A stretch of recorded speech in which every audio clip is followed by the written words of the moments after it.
మరి అమ్మాయిల మాయలో పడిపోతున్నానంటే పడిపోతున్నాను నువ్వే కదా ఒప్పుకున్నావు. పడిపోతుంది ఎవరు? నువ్వే నువ్వే. కనుక అమ్మాయి నేను చూసింది అనుకో, నువ్వు తల తిప్పే, ఏమవుతుంది? నువ్వు తల తిప్పేస్తే నువ్వు మాయలో పడవు.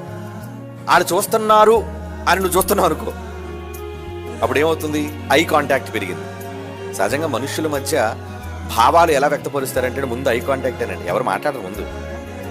కళ్ళతోనే సైగలు, కళ్ళతోనే భాషలు, కళ్ళతోనే ఏమండి ప్రశ్న జవాబులు.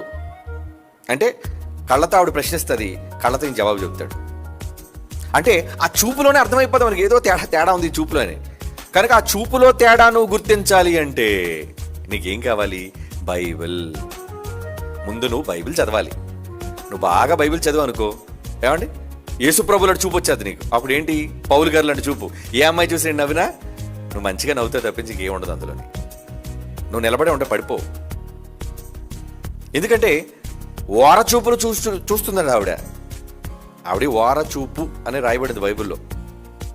అంటే ఓర చూపు ఆవిడ చూసింది. ఆవిడ ఓర చూపు చూసిందని నీకెలా తెలుసు? ఏమండి చాలామంది అంటారు, ఏమంటే అమ్మాయి మాటిమాటికి నన్నే చూస్తుందండి. మాటిమాటికి నిన్నే చూస్తుందని నీకెలా తెలుసు? నువ్వు కూడా మాటిమాటికి చూస్తున్నావు అంటే నీది కూడా తప్పుందా?